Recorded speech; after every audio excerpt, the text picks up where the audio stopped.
Tem uma questão que a gente tem se dedicado muito, todos nós aqui nessa sala, que é a questão do estigma, né? E a gente tem se dedicado muito através de uma questão da semântica.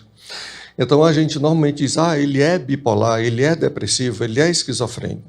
Eu acho que isso não ajuda em absolutamente nada se a gente quiser diminuir essa questão do estigma. Então, a gente prefere muito mais dizer que ele tem transtorno bipolar, ele tem borderline, ele tem depressão, ele tem isso, né?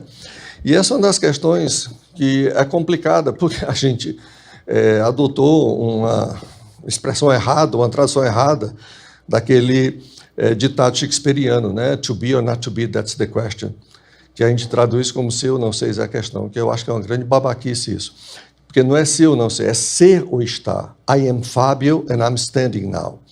Né? Eu sou Fábio, mas estou em pé agora, mas eu posso estar deitado, sentado, outras coisas. Então, é muito melhor a gente dizer que tem do que ficar nessa dicotomia do ser ou estar. Tem comorbidades que variam aí de 4% até 50%. De novo, é muito comum, especialmente em sexo feminino, ter essa comorbidade, transtorno bipolar e borderline, né? Essa abordagem dimensional é interessante, porque se eu tenho um sintoma de borderline, eu tenho 0,6% de prevalência. E quanto mais sintoma de borderline eu tenho, maior a prevalência. Então, e essa é uma questão complicada e difícil para nós, né? A gente ou é categórico, tem ou não tem, ou quanto é que a gente tem de cada coisa. E essa é uma das dificuldades de nós termos esse sistema DSM, né? Nós estamos aqui para discutir sistemas diagnósticos, mas talvez o RDoC seja muito mais interessante do que a gente ficar discutindo aqui se a pessoa preenche tantos critérios por tanto tempo. Mas, infelizmente, esse é o sistema que nós temos e esse é o sistema que a gente usa na prática, no dia a dia.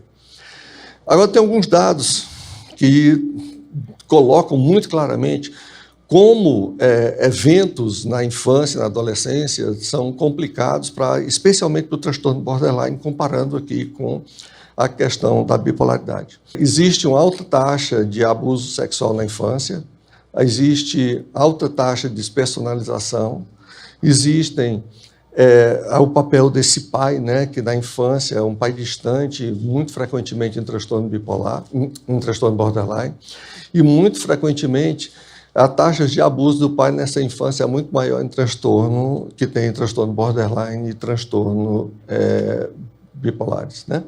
Então, a gente sempre tem que estar muito atento a isso.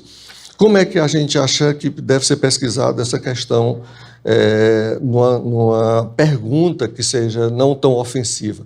A gente pergunta assim, alguma coisa aconteceu na tua infância ou na tua adolescência que não deveria ter acontecido? Usualmente, essa questão é fundamental. Depois a gente pode aplicar aquelas escalas de trauma na infância, mas usualmente essa é a pergunta que a maioria das pessoas vai responder de uma forma bem clara.